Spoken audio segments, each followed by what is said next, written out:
All right. Happy Tuesday to everybody. It's 8 o'clock. Welcome back to another roughly about an hour episode of Politics and Banter with Raul Reyes. And of course, I'm your trusty host, Raul Reyes, where we have a little bit of fun and we poke a lot of fun at politicians. And here lately, Joe Biden, right?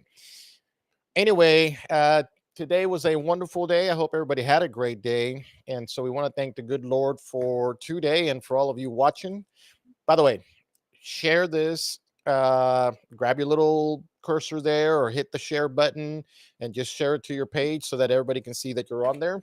And then you're watching the Raul Reyes show. If not, if you're catching this later after the fact, because some of you are out doing basketball and or other events with kids, share this later if you can, where you can, and let them know that we're just talking politics and banter on Tuesdays at 8 o'clock.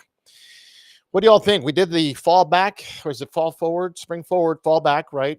And you get an extra hour of sleep, which is good because I actually got up on time today and made it to work on time. So it's when you spring forward, you sort of lose an hour. So hopefully that's working out well. I wish it would go back to like what Arizona does. Absolutely no zero change in time. We lived in Arizona was I was military out there in Tucson, and I thought it was fantastic. We didn't have to mess or jack with the time back and forth, and so I'm not sure why we do that here in Texas. Nobody's really given me a good reason, and but the way to affect that is to get a hold of your local state representative and tell them we have to stop doing that and get it past the Texas legislative body. Speaking of, so we're now into a fourth session in Austin. And Greg Abbott has called a fourth special session. And again, I think at the helm is the border, and of course, school choice is back on there again. Still having a big throwdown with Dade Phelan and Dan Patrick. Abbott is kind of silent on all of it, so that should tell you and cue you on a whole lot of things. We still have 60 rhinos we need to replace in March. If you're in the local Medina County area district, what I would implore you is to look at Wes Riddell. He's running for to be your state representative against Murstache guy, Andrew Murr, who doesn't even live in his district. So I always plug in Wes. He's a good friend, and we just need real representation, conservative Christian representation, and certainly Wesley Verdell is that guy. So again, this is your opportunity between now and March to get involved. Now, that said, hopefully you went out to vote. There was something like 14 propositions. Let me give you the skinny on that real quick because I do want to get into a couple of articles that I have here. We're not in a hurry, so we're going to take our time.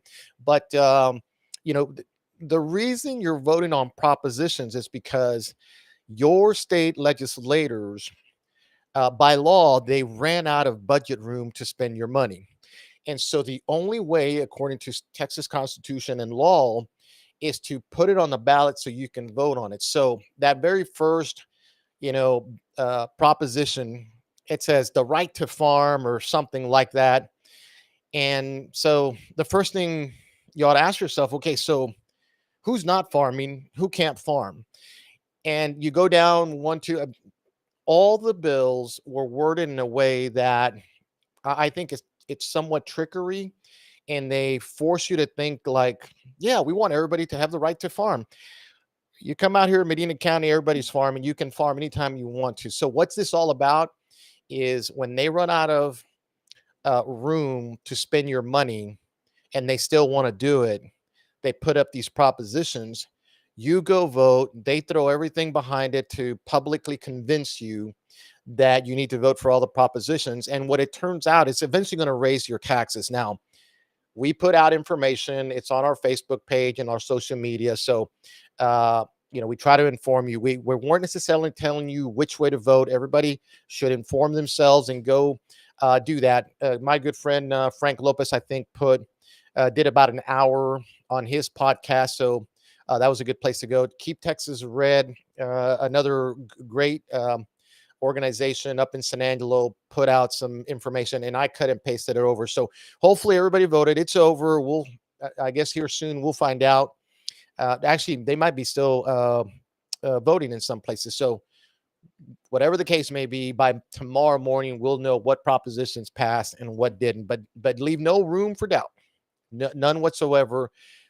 In a lot of these cases, they're just spending more money. Actually, in most of these cases. So, with that said, I mean, exercise your right to be heard, with your ballot. And so hopefully you went down to your precinct, your voting polls, and you casted your ballot. And tomorrow we'll find out how it all rolled out. But again, fourth special session.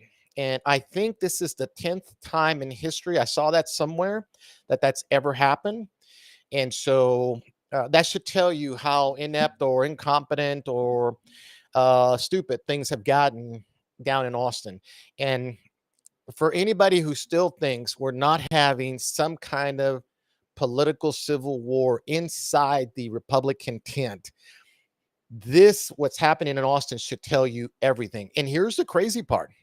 Like, I see Representative Leach and Briscoe Kane, and all of a sudden they're all in a hurry to appease you. And we're going to do something about the border, old school choice. We're going to do that, when they wouldn't do anything to begin with in the regular session. They didn't do it in session, special session 1, 2, 3, and now we're into a fourth session to try to get some kind of school choice and give parents back a say about where their kids go to school.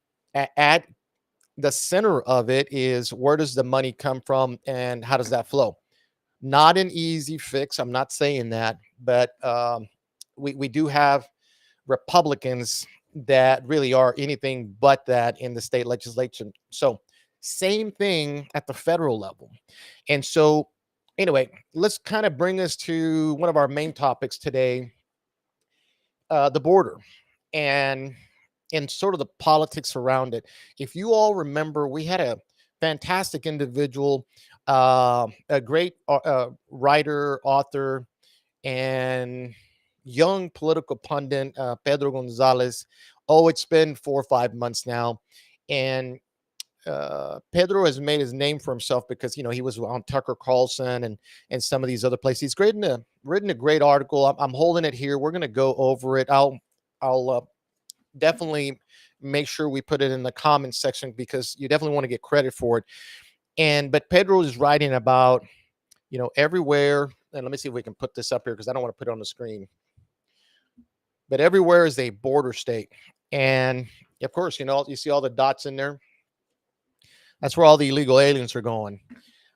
We had Mike Howell from the Heritage Foundation. He was here roughly about 4 or 5 months ago as well. And he's the one, remember, they used the technology to figure out, based on cell coverage, because we're giving illegals cell phones, where throughout America they've been. And Pedro quotes that in this article here. But what I want to do is sort of go over some of the things he's saying, because it lays out what we've been saying about not just what's happening in the Republican Party in Austin, but what is happening to the Republican Party at the federal level. And so we've had this big food fight, right? We got rid of Kevin McCarthy because Matt Gaetz pulled the lever on the one deal that they had back in January that said that we can vacate the speaker's seat if he isn't doing what he said he was going to do. So they pulled the lever. Both Democrats all voted for that, and something like 8 Republicans managed to get McCarthy out there. Mike Johnson is now the Speaker of the House. But I contend that there is still a civil war even at that level. And you'll see folks like here in Congressional District 23, Tony Gonzalez now hanging a complete right, excuse me, going to the border, talking about how conservative he is. And so we're gonna go over this article just for a second here. But at the center of all this is exactly what we've been saying here on this show all the way back since 2018. And so I want to go down just a little bit of history. And then I'm going to show you a couple of websites here that just sort of will blow your mind about what's happening in America right underneath our noses. And Pedro addresses that here. Now, there's some other great articles that other folks have written, but I felt like this one sort of captured things. And so the first thing is, how are these illegals getting here? Is a real basic question. And so I'm going to share this website here real quick. And if you remember, we had Alden Cabello here. And Alden's the guy that lives on the other side. His wife is trying to get her paperwork done. He won't come over or he's not coming over until his wife's papers are legitimately done. And we had him as an interview. Well, Alden here a week or two caught a video of the UN, okay? And it's the IOM, or OIM in Spanish, and it's the Chief Immigration Agency of the UN, is down in Eagle Pass. And we're not he's not the first one to see this. If you ever listen to Frank Lopez, he would tell you, look, the UN is down here in Eagle Pass. Out then just happened to capture the video that is making a lot of news, as far as people realizing, why is the UN in Eagle Pass? Well, they're organizing and coordinating all these things. So then back to the question: how do illegal aliens get to the US? And so I'm going to share this. This is the portal that's being used by the IOM, the UN sponsored website that literally helps people get here. And so let's share the screen here, because I definitely want to show this real quick. So if you look up here at the top, and my cursor is going to do something, but if you look at the very top, it says, I'm looking to migrate. Right there above the young little girl's shirt there, it says, I'm looking to migrate. And so what happens, I actually went here, and if you look down here, it says country of interest, the United States. And then I pushed human trafficking assistance offices. When you do that, what happens is you get all these websites here about where you're going to go. So if I go in here, and for instance, if I select other and just hit search, look what comes up: Catholic charities. And what happens is that Pedro in this article addresses I'm not the first to make news with this. I mean, we're simply, in today's podcast, is a lot of folks wonder, well, how are they even getting here? Who's funding the money? We're going to try to answer all those very pragmatically here. So the first question is, how do illegals get to the US? Well, they have a whole portal here that they go to, doesn't matter where they're at, that they look at, and they say the country of interest. You see how I put that up there? And it says the country of interest is the United States. And by the way, you can put a whole bunch of different places here.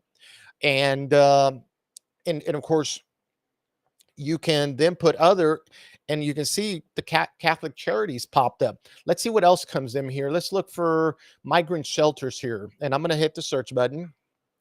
So look what comes up here I got a gnat flying around here. Just my luck. Oh, maybe I'll get him. I want you to look at the right side of this. This is the Annunciation House. And now I'm going to tie all this together here in a little bit with Republicans that are anything but Republicans, and why the base of the Republican Party really is in a conundrum right now, because very much like Austin, and I'm always going to go back to the Austin 60 rhinos that voted for impeaching Ken Paxton. We have the same problem in Washington, because you got people like Tony Gonzalez running around, Michael McCall, Dan Crenshaw, Monica, we call her Monica de la Crenshaw, but Monica de la Cruz down in the valley, all excising that they're Republicans, and yet none of them are saying anything against this. In fact, if you look at the Annunciation House, guess who visited the Annunciation House back around his first year in office? And so I'm going to pull this one off here, because I actually want you to see this. But there it is. And this is Tony Gonzalez going to the Annunciation House, which is a a migrant shelter that is being pushed by the UN, and on their website, on their IOM website. And why are we why are we doing this? Because as I look at what Pedro has written in this article here, and we can go down the list here. The first thing is, how do they get here? Well, the IOM. I'm showing you this. I'm showing you this website here that says literally these guys, they have a place to go. You just go to this, and the website, just if you want to know, if you can't see it there, it's migrantinfo.iom.int. And what it is, it's the migrant portal. That's what this is here. You go in here and you'll look up at the very top where my cursor is right there. I'll take it off so you can see a little bit better. I'm looking to migrate. And so this is how that's happening. Of course, there's more to this, and we're going to go through that here in a little bit. But then you have to ask yourself, okay, so how are they getting funded? And that's the key piece here. I want to show you this part right here. Let me see if I've got it here somewhere. There it is. And I'm going to hide this here. This is back in March, April of 2021. This is right after Joe Biden takes office. The first thing they do is they give $3 billion in contracts to 3 NGO organizations. And you'll look at it there. One of them is Rome. It's a New York-based Deployed Resources Limited Liability Corporation. Key one here is Family Endeavors Incorporated of San Antonio, and then Rapid Deployment Incorporation of based in Mobile, Alabama. And so this is, I want to make sure I'm clear here. This is back in March, April of 2021. Joe Biden barely takes office, and the first thing they do is they give these 3 organizations a lot of money. Now, Endeavors specifically, the year before had only they had only annually made about $43 million. That's it. It had only made $43 million. And so actually it was $48 million in 2018 is what Endeavors, I don't know about earned, but that's the money that turned through their corporation. And what they did was they were part of the VA facilities that provide veterans support. Hey, no issues there. But something happens in 2018, 2019. Endeavors literally goes to a representative. His name is Michael McCall. By the way, he's a big appropriations guy. In fact, he's the chairman of the appropriations guy. Guess who else is a subcommittee appropriations guy? Tony Gonzalez. We'll leave that for a second. Endeavors goes to Michael McCall. He drafts up a letter, and the intent is to ensure that Endeavors can now move from just adult care supervision to migrant children.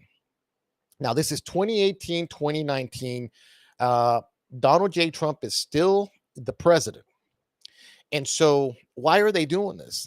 Why are they doing this? And then all of a sudden, right? All of a sudden, you've got this $3 billion in contracts right as we turn the corner, and Trump loses and Joe Biden takes office. Now Endeavors here, right, is not only able to take care of adults and seniors and help military veterans, but they are now able to, at this time, they're now able to take care of children, you see?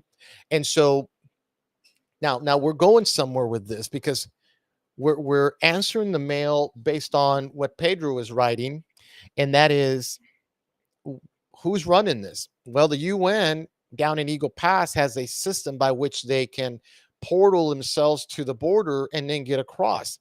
So then who's taking care of them? I just showed you three NGOs that are taking care of the movement of people. Now, where did they get the money? Endeavor specifically in San Antonio, okay, specifically in San Antonio in 2018, throughout their entire organization, made 47 million, or we're doing $47 million, $48 million worth of money. This is 2018. Fast forward to 2020, the $3 billion that are provided, Endeavors literally, and I want to make sure I get this right. Endeavors, they split up $800 million between the three. Endeavors ends up getting $520 million. That's not a little money. That's a lot of money. And so now let's get to another detail here. So we know how illegal aliens are coming over, or how they're getting coordinated. The UN through a portal is now the system. We know the people that are helping move them while they're in here. Endeavors, and I'm going specifically to Endeavors for a reason, because if you live near and in South Texas, where I do, down here in the Medina Bear County area, your interest should be about what exactly is your representative doing. Your representative right now claims to be a Republican, and very much like the 60 rhinos in Austin, which is why I'm going to always go back to, is anything but. Now, I mentioned the Annunciation House. What I'm telling you, if you go to that website and you look for migrant shelters, guess what? You're going to get the Annunciation House, which is in El Paso out there by Fort Bliss. Who visited that? This guy. And he lauded himself for that. That would be an applaud to himself. Lauded, lauded himself. You see it here. He's all happy-go-lucky because he says he joins the other Democrat, Representative Escobar, and they call it the At A House El Paso. What it is the Annunciation House. So if you go to the UN portal and you want to come to America, you tell them you want to migrate, and one of your resources is the Annunciation House. Guess what time this is right here? This is March, April, right after Tony Gonzalez gets elected. So why is he there? Why is he there? You see, that's what you got to start asking yourself this question, because if you look at Tony Gonzalez now, he swears he's for securing the border, but it looks to me like he's the one who's coordinating along 800 miles of border. Now, let me just qualify that a little bit. He's too stupid to do it on his own. And if some people I know are listening, I apologize for the word, but really he's ignorant, inept, and he is probably stupid. So somebody is putting him up to doing all that stuff. You see, now we're going to go all the way back to 2020 about how he won the selection and why all these things tie into this has been orchestrated from day one. And I believe it's been orchestrated that Donald J. Trump was going to lose the election through mail-in ballots, and they knew this was coming, because it looks to me like Endeavor's NGO facility set itself up for migrant children, like it knew something was happening, like something was coming. Now, I don't know for that for a fact. That's just a rumor out there that people are saying, hey, they knew. All I'm telling you is I'm providing data and you make up your minds. But how does an NGO back in 2018, 2019 postures itself for migrant children care? It runs to Republicans, by the way, not Democrats. It runs to Republicans. They help them set it up. And then as soon as Donald Trump loses in 2020, by March and April, these people have $3 billion worth of money. Now, here's the key piece. These contracts, okay, these contracts were no bid contracts. This money right here you're seeing, it's a no bid $3 billion in contracts. Now, you have to ask yourself, how'd they do that? Early on, when a few of my friends and I, Frank Lopez and Bianca Gracia, Maria Espinosa, who, by the way, is fantastic, also, just conservative, we did a rally in Del Rio. And what we were trying to do was bring attention to the border. And so what we were seeing is people were gearing up to come to the United States, and we could see the NGOs posturing themselves. You see, so now they get $3 billion, and it's three organizations. I'm looking at them here. I want you to see these. Right, there's Rome, there's Endeavors, and then Rapid Deployment. And then funny that it's rapid deployment, because they're rapidly deploying a bunch of illegals to America. But Endeavors is local to us here. And so what you get is now a website that helps them come here. You have the NGOs that facilitate the movement into the country. You now have millions of dollars, in this case, $520 million to Endeavors. The next question you have to ask is, how do they do a no bid contract? For all my military contracting specialists out there, the answer was that they used the Emergency Powers Act. That so let me give you the English version of that. Whenever we have a hurricane anywhere, in order to move quickly, the US government is able to forgo contracting or asking for bids for contracts. And what they'll do is they'll make it an emergency. As long as the money is allocated, then they can just literally send the money straight to these folks. They gave money to FEMA, $800 million, and that's how they distribute it out as a federal emergency managed authority. And really, there was no hurricane. In fact, the Biden administration kept saying we don't have a disaster on the border. And you could hear a lot of Republicans saying this is a disaster. What they wanted was Democrats to say it was a disaster, or actually say it wasn't, so they could go back to the courts and say, then why are you distributing money via the FEMA disaster act process, whatever you want to call it? Because that's exactly what had happened. Now, if you just started watching, we're talking about how do people migrate, and we're using an article that my good friend Pedro Gonzalez uses, that addresses a portal the UN has set up, and you're able to go to migrant shelters. You're able to seek visas and whatever you need to on this portal. They come to Eagle Pass, Del Rio, Brownsville, doesn't matter, all the way up to El Paso.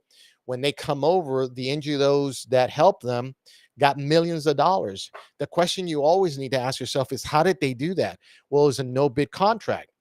How did that happen? And the answer is they use the same procedure they used for handing out money in Houston when the hurricane hit. It's the same way they did it to dish out money to the NGOs.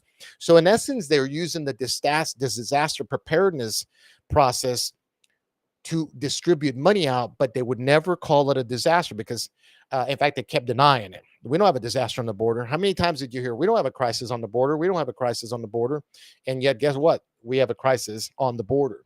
And so as I looked through his article, I just sort of put it all together, and I wanted to show you these are not coincidental things. Here you have your representative from Congressional District 23 going to the Annunciation House as if he's preparing. Remember, he's wearing a mask here, folks. This is early spring of 2021, and he's hanging out with Escobar.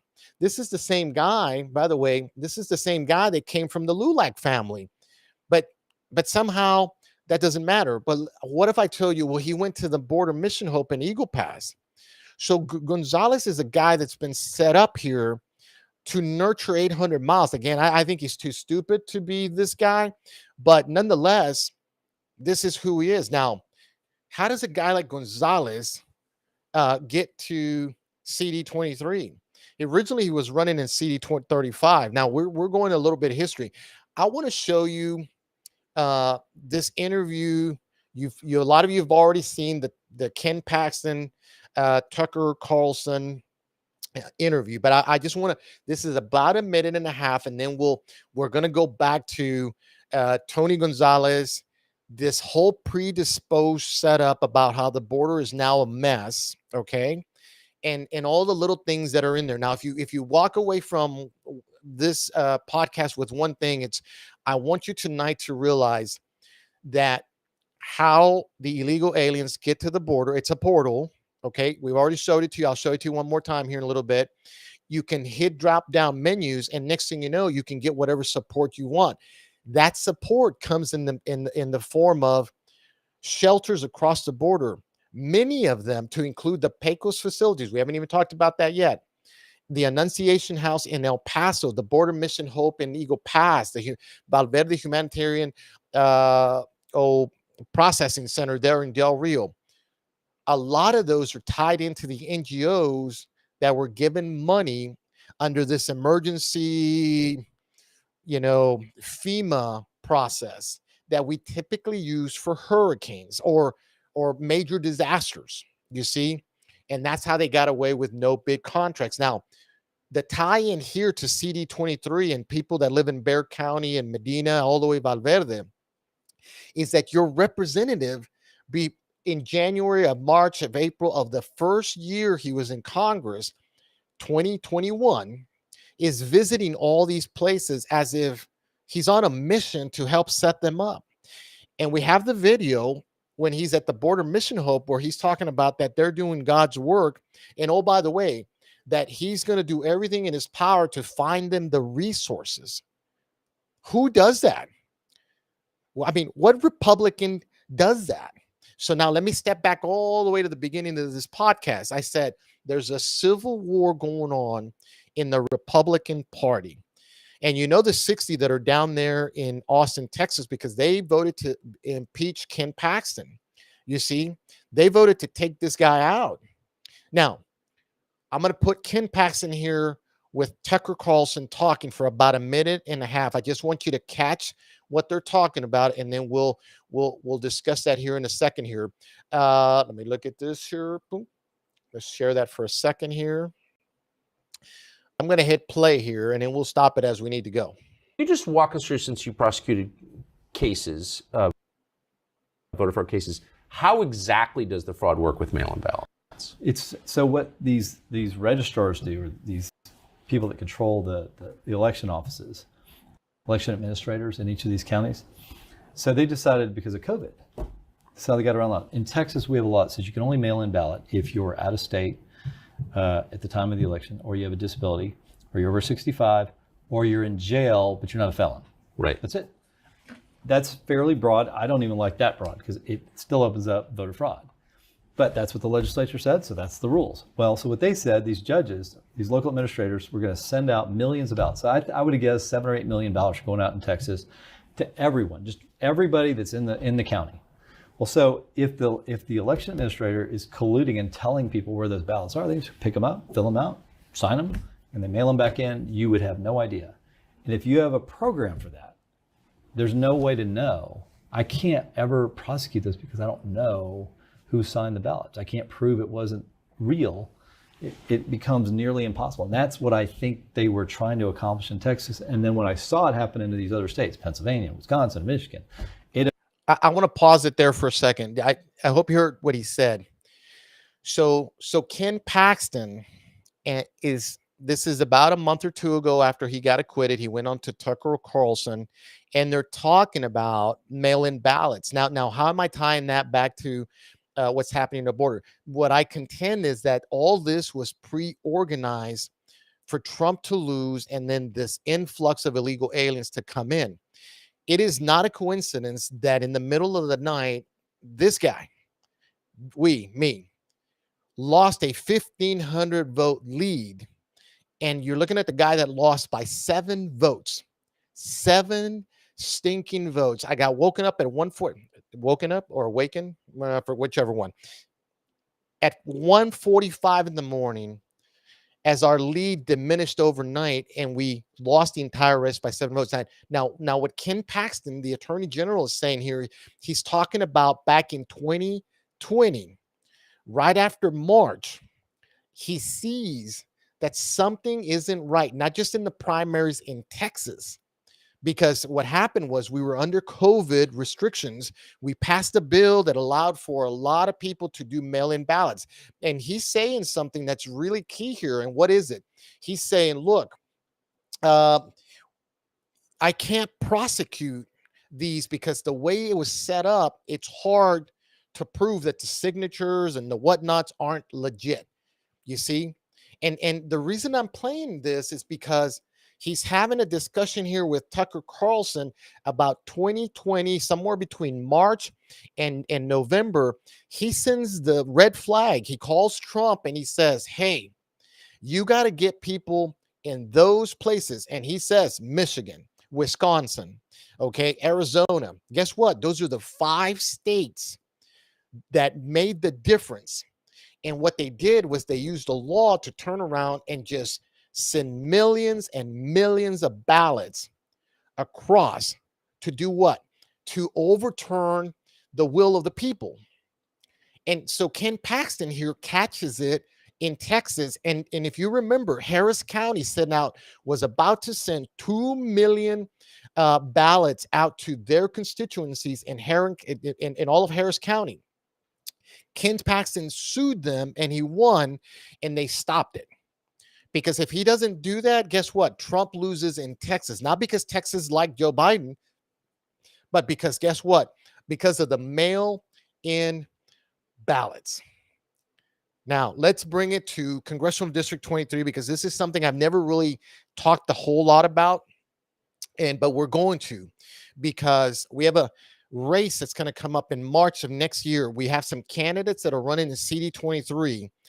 But to be honest with you, I have not seen a whole lot about how you're going to dress down this guy. He's not supposed to be here, just like Joe Biden. And somebody said, well, he's a legitimate president. Listen, something happened, and you're hearing it right here one-on-one with Ken Paxton. So I'm going to roll just a little bit more, because we're trying to make a point here. The invasion on the border, and a lot of you said, well, Raul, I already know this is all purposeful. I'm giving you the background. The people that come here come through a portal that the UN has set up. Why is the UN in Eagle Pass? Why is the IOM in Eagle Pass? That's the entity that moves a lot of people. They did it in France. They did it in Italy. You see? So why does a company like Endeavors out of San Antonio get $520 million fresh in 2021, and they've already postured themselves as an entity that can take care of the surge for migrant children, because they were already going to push a lot of family units here. And the only way that they could take advantage of that was they have to have kids with family. And so the money went to places like Rome, LLC, Rapid Deployment, and yes, Endeavors, to the tune of $3 billion. See, now I'm going to show you the facility that is Endeavors. There it is. This is the building down in Dezavala in San Antonio. If you go down there, you'll see this. There's a building adjacent to it that is a veterans facilities, also an Endeavors facility. Guess who had his office in that facility right next to it? Tony Gonzalez. And you just have to go to Frank Lopez U.S. Border Patriot. He's got a video. He rolls into the lobby. It says the Office of Congressional Representative Tony Gonzalez. In fact, the sign, if you go to Dezavala in San Antonio, the Dezavala Road in San Antonio, looking for Endeavors, they have yet to take that green sign, the one that says your congressman or your state senator or your representative, his office is over there. It's still there. And in fact, I think Frank did a video here not too long ago about that. But let's go back to Ken Paxton and Tucker Carlson. They're talking about mail-in ballots and how they're hard to prove. How does this tie into the border? This was already pre-coordinated for Trump to lose. Now, he's saying legitimately, I can't prove voter fraud, because the way they did it, it's hard to prove or disprove, in this case, signatures. But let's kind of keep rolling here for a second, just so we can look at this here. It affected our elections because guess what? We all vote for president. We all have national elections that relate to the Senate and Congress. And that's why I sued. I sued because I said, wait a minute, these states are required by the Constitution to follow their own laws, and they didn't follow their own laws. I can't prove voter fraud. Even they probably can't prove voter fraud because of the way it was done. But I did argue that they didn't follow their own laws, and they are required to. In the Supreme Court, we lost 7-2. I think they should have heard our case, and that's what the State Bar said. That was a frivolous lawsuit, and even though 2 Supreme Court justices agree with you, you should be punished for filing that case. Of course, they're not elected. I am. All right, there you have it. So I wanted you to hear the part that says it's hard to prove voter fraud, and that there's no other states are going after voter fraud. And in fact, in the state of Texas, the Texas Supreme Court actually handcuffs this guy. They handcuff Ken Paxton that say the Attorney General can no longer pursue voter fraud. I mean, if your little cabeza head isn't asking why, then I can't help you either. But the answer is, we can't. The Attorney General, this is insane. The Attorney General in the great state of Texas who wants to prosecute voter fraud can't, because the Supreme Court ruled against the Texas Supreme Court said that he couldn't do it anymore. And that's why he makes a reference. He says, I was going after voter fraud, but I can't do it anymore. And that I'm aware of, there's no other attorney generals at the county level or anyone else doing, because one, it's hard to prove, but because of the way they set up the law. Now let's take a step back here and get back to the border and just having a discussion about, Pedro Gonzalez's article here. The point tonight is that we're trying to show you, how do the illegals get here? Who takes care of them? The NGOs. How did they get the money? FEMA, who used a emergency humanitarian declaration, kind of like the ones we use for hurricanes. They used that process to do no bid contracts, and they gave the money to these guys. By the way, Obama, the former ICE official for Biden, not Obama. He was part of the transition team. His name is Andrew Lorenzen Strait. Lorenzen Strait. Guess where he works? Endeavors.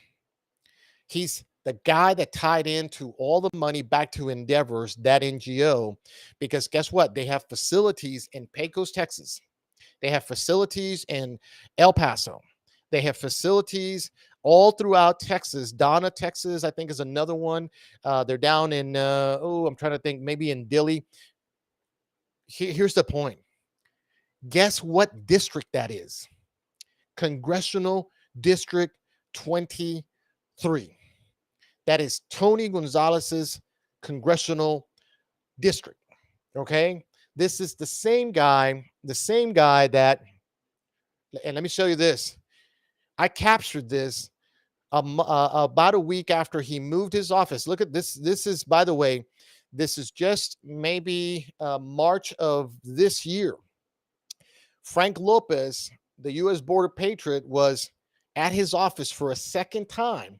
So Tony Gonzalez decides, I am going to move my office. So here's to prove he was at the Endeavors facility. We have the video for that. And then that he moved. And now, why am I picking on Tony Gonzalez? Because he just happens to be Tony Gonzalez.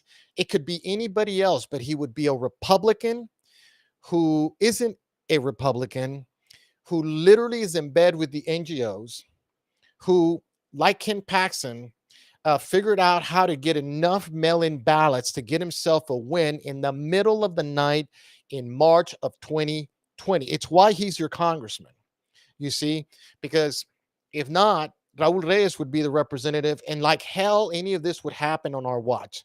Sure, there's a bunch of other rhinos in at the federal level that would stop us, but not without trying.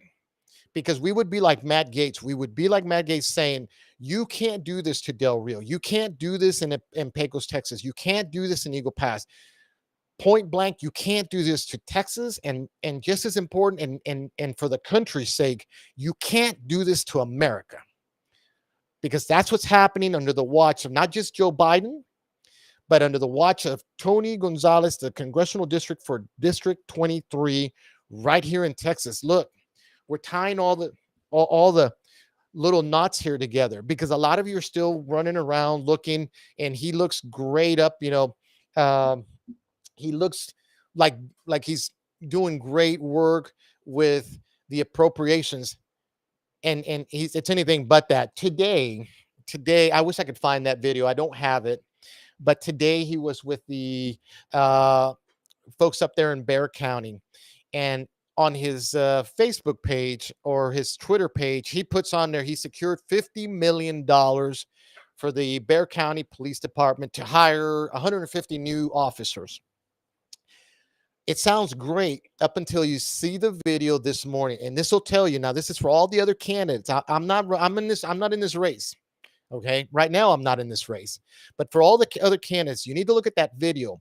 This will tell you how much they abhor Tony Gonzalez in Bexar County. If you look at that video, what you're going to see is one of the city manager.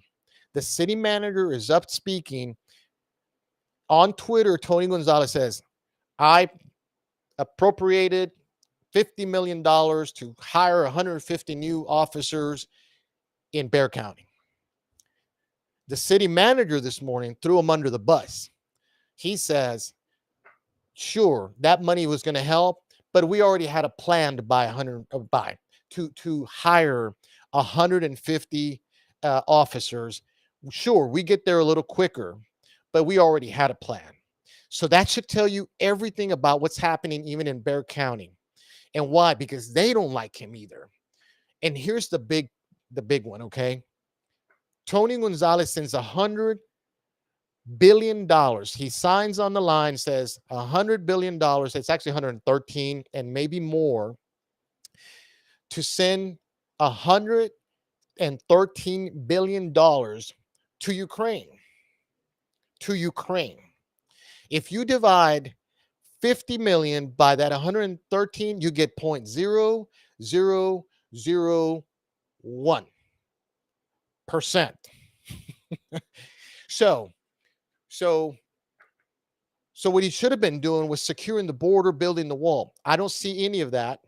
What he should have been doing was figuring out how to close down these NGOs, which, by the way, so let's keep reading this article, because this will tell you a little bit more as well. So now we have illegal aliens coming to the border, the NGOs who are fed lots of money by the federal government through FEMA, disaster humanitarian processes, the one we use for hurricanes, right? Now, I know I've said this 3 or 4 times because I wanted it to stick in your cabeza head. Got it?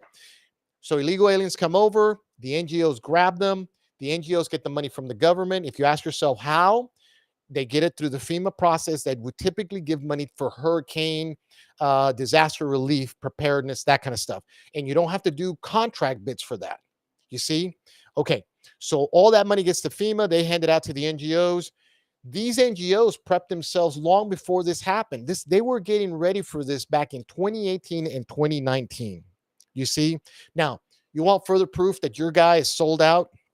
So if you look a little further, there were some Republicans, and it's like Republicans like Chip Roy and Lauren Boebert and probably Marjorie Taylor Greene before she went to the other side, and they submitted a bill, the Border Reinforcement Act. Look that up, Border Reinforcement Act.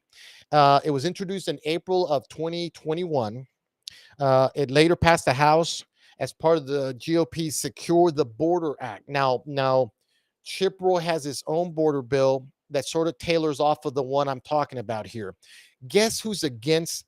Guess who's the only Republican against the border bill? Tony Gonzalez. Tony Gonzalez. So this guy gets censured and he pretends like none of that really matters. You're gonna be able to tell people, go look at the Reyes video that tells you exactly the monstrosity that we have here in Congressional District 23. And what's the overall point? We have 60 rhinos who impeached this guy here because not only was he sounding the alarm, he was sounding the alarm on voter fraud. In fact, they couldn't stop him. So not only did they first go to the Texas Supreme Court and they said, you can't do that. So guess what? He goes on to tackle other things. And I'm going to play the rest just because you need to hear this part about why I think they really went after him. Not only was it he was going after voter fraud across the state, but then he does this. So you think that was the third rail? That's what you did that there's no brought doubt. Impeachment on your head. There's no doubt that. Of course, we have lawsuits against Google, Facebook, tech companies. We were starting to invest big pharma on the vaccine because, as you know, the vaccine manufacturers are not liable for any damages. They're completely immune under federal law if it's a vaccine. So they don't have to. We were already finding out they hadn't tested these vaccines and they weren't disclosing some of the consequences. So we were looking at potentially, we were investigating them. That's key. And part of why Tucker got rolled out of Fox was because he was doing the same thing. So here you have Ken Paxton. He's going after voter fraud. And he actually successfully does it in the state of Texas, which is why I think President Trump won Texas. Now, it would have been very fishy if Texas went the other way. So I don't think they were ever going to steal it for Trump here, although they were seriously trying. But they had already done a lot of damage in the primary with guys like myself in 2020. And by the way, I'm not the only one. The reason I'm saying this is because Ken Paxton is saying it, not me. I'm just providing you proof that I wasn't the only cat running in as a conservative, America First, MAGA, Trump Republican back in 2020. A lot of people were. In fact, a lot of good men and women stood up in 2019 and 2020. They heard the clarion call of Donald Trump and of Make America Great Again, and we all got up and said, we're going to go do it. And guess what? The only way to overcome us was to mail-in ballots. And so here you have Ken Paxton telling you that, but he goes one step further because Tucker's asking him, was this it? And the answer is no. He touched the biggest rail, and that's the pharma rail, because he went after them. And somewhere in between there, you see him say, well, we were going after Google. And guess what? That was another problem because, and we'll have a conversation about that later. But the deception part was Twitter before it became X under Elon Musk. Facebook is still going to censor you. YouTube is still going to censor you. Rumble, I think, is okay if you're on with like Joe Rogan, who's over there, or whatever the other, let me, what's the name of this thing here? Yeah, Spotify. I had to look at the icon here. I apologize for that. But some of these places are still censor or not censoring anybody, but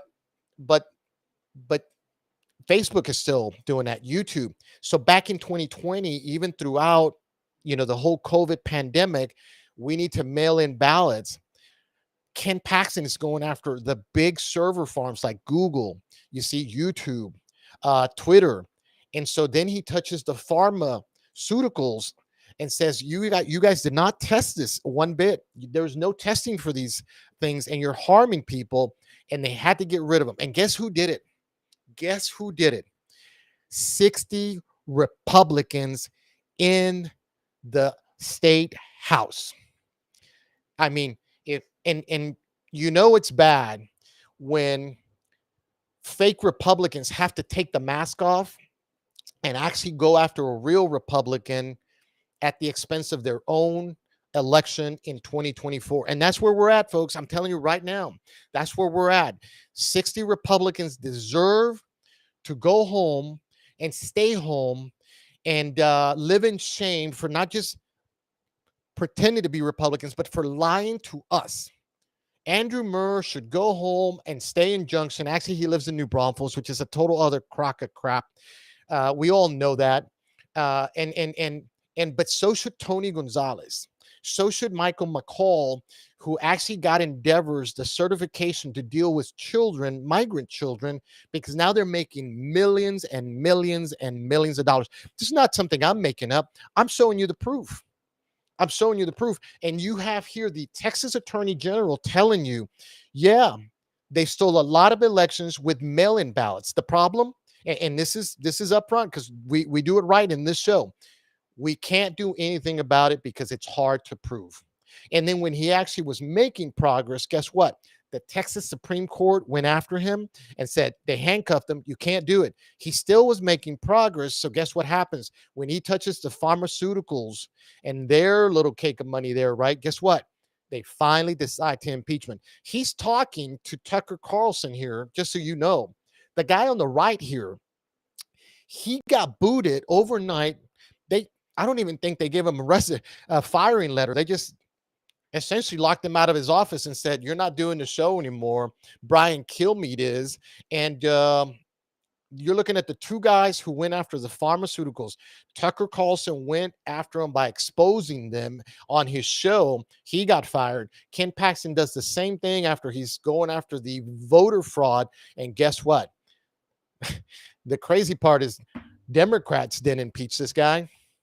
Republicans did. Absolutely crazy. So I'm gonna bust out the popcorn, my soda pop, about February timeframe, and I'm gonna love to see the soothing excrement that's going to come out of people's mouth, like Andrew Murr and Dade Phelan and Briscoe Kane, who are going to do what? Lie to you about how they're still conservative.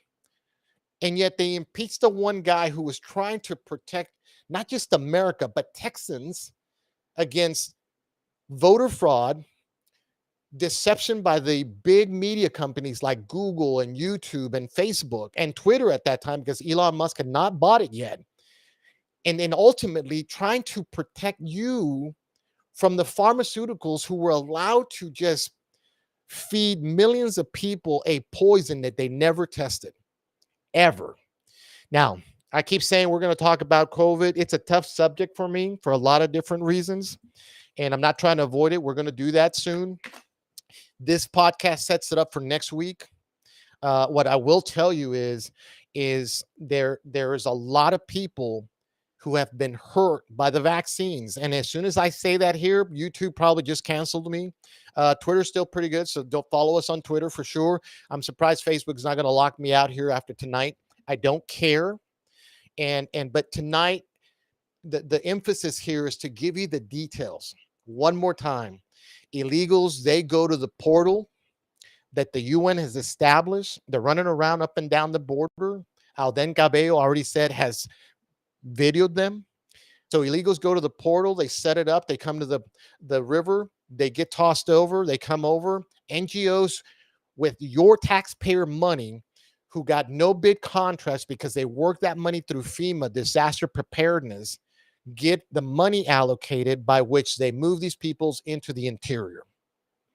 Now, we haven't even talked about Chicago and Houston and New York and the uproar and all the things that are happening in those cities, because now even city black officials, black neighborhood activists are now, they're literally saying, we're gonna doom the Democrat Party in the next election if you don't get these people out of here. Hello, we've been saying that on the border here in Del Rio, Eagle Pass, Medina County, all the way to Pecos and El Paso for the last 4 freaking years. The sad part is that I haven't kicked Abbott around a lot, because guess what? The last line of defense for this great state of Texas was Greg Abbott, and he's nowhere to be found. I hope he doesn't become the vice president for Donald Trump, because boy, that would just be horrible. All that said, bills were submitted by good Republicans like Chip Roy, you see, and even Ted Cruz on the Senate side.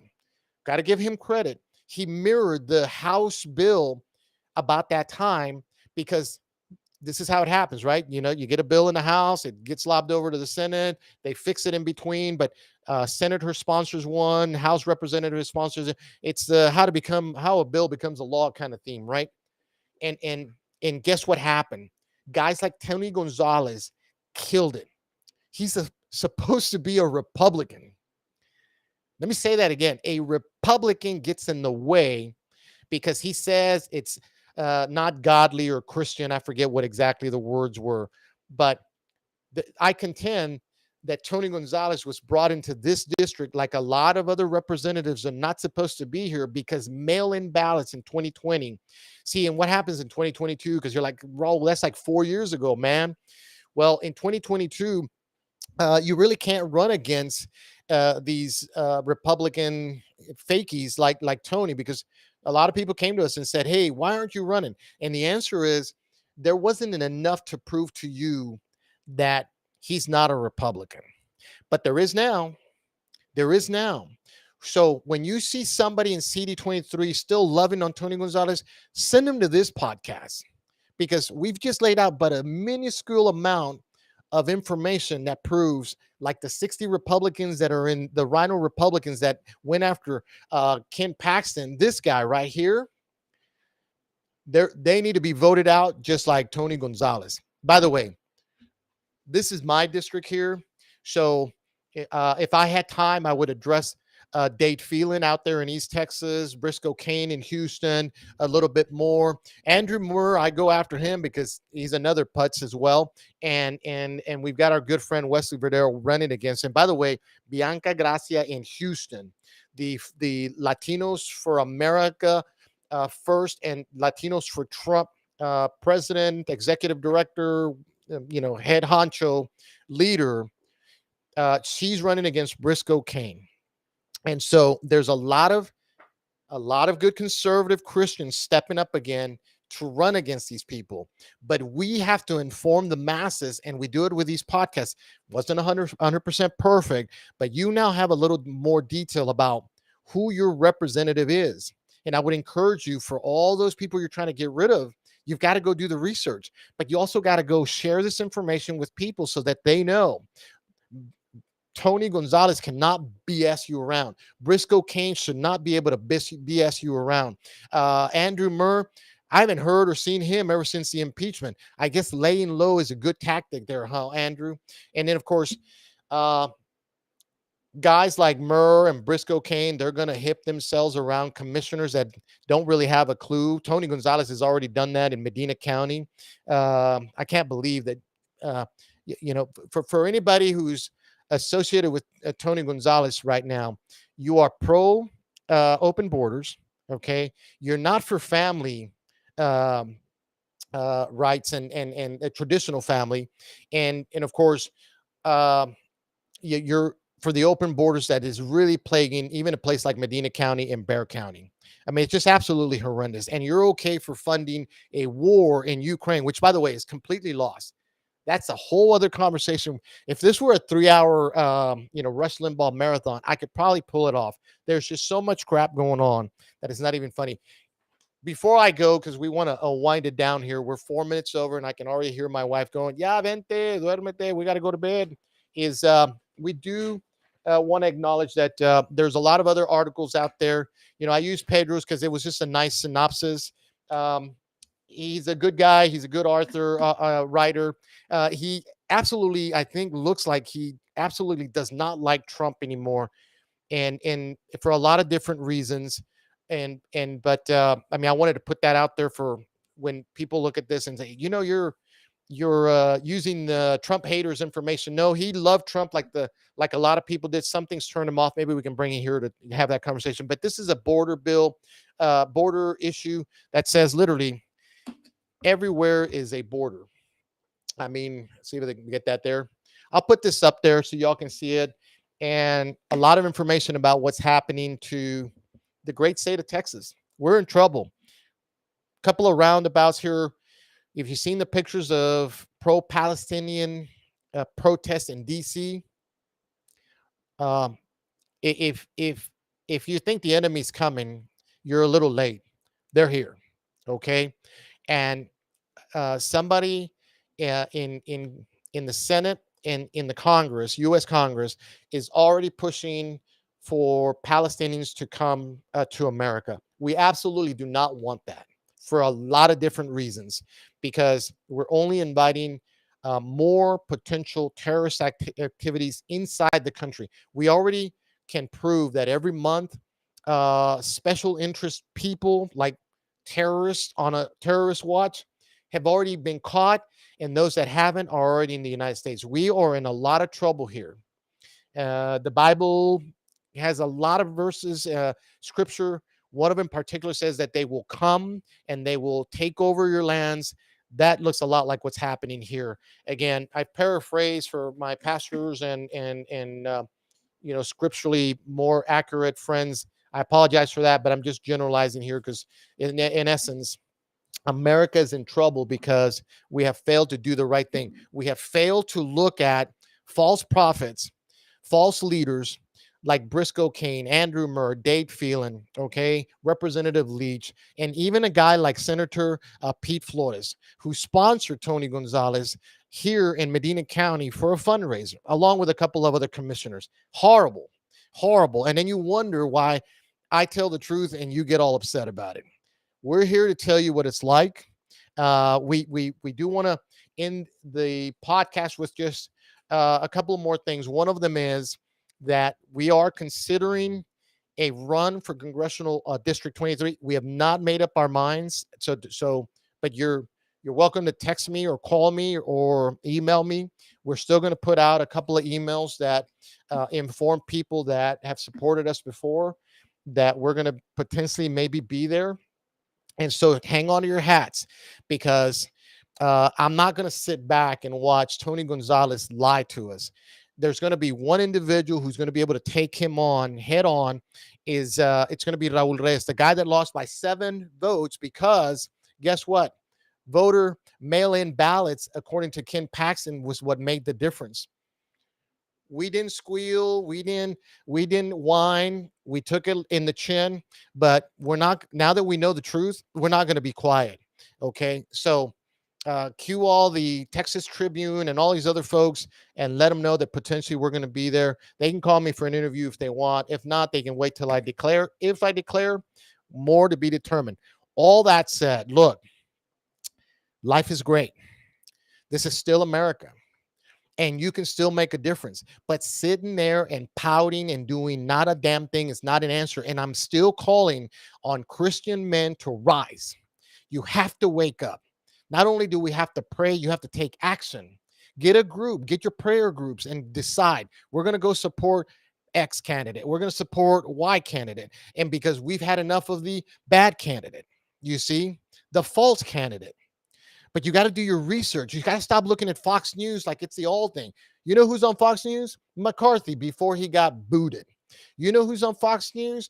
Tony Gonzalez before he loses this come March, because we're going to prove that.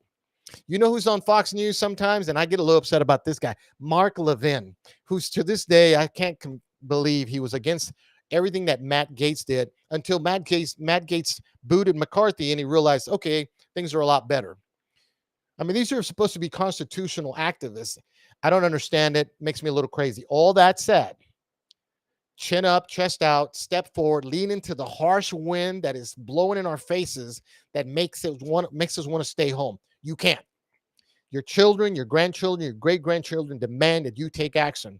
I'm telling you right now, we're in a spot that is not going to be good for us. It's already not good. You just have to see the videos in D.C. and all the protests that are happening, skirmishes in Miami, skirmishes in Chicago, Illinois, children being sold, slaves, people used, abused, people dying on the riverbanks. We're putting up concertina wire for about 1,000 linear feet or meters, only to realize there's 800 miles still left that we are not protected. And all the while, our representatives, supposed to be Republicans, are not doing a damn thing. I, for one, am tired of it, and we plan to do something and or more. For now, enjoy the podcast. Let folks know you got some information here, and share it. Please share. And again, God is good all the time. But that hole isn't going to dig itself. You just can't pray that it digs itself. You're going to have to grab your shovel and start digging and doing something with it. It's the same thing applies in politics. You're not going to be able to pray for Raul or anybody else to just win it. You're going to have to donate money. You're going to have to get up. You're going to have to activate. You're going to have to get your men's group for prayer group to get their nalgas over to the voting booths, get their families. When the time comes, that's the activity. It's real simple. It's real simple. A lot of you did not vote these early 2 weeks, not even on Tuesday today. So let that be a lesson. Next March, when Tony Gonzalez, Briscoe Cain, Andrew Murr win again, you get the government you deserve. But I, for one, am going to keep reminding you, God is good. We can still make a change because positivity is a good thing. God gives us the light, and that's what we're going to use to get down the road and make America what it was before. And that is great, because that's what we are. America first, period, end of story. For all of you guys, leave me some comments, share the podcast. Absolutely love you guys. Have a good night, and we are going to be out of here. Peace out.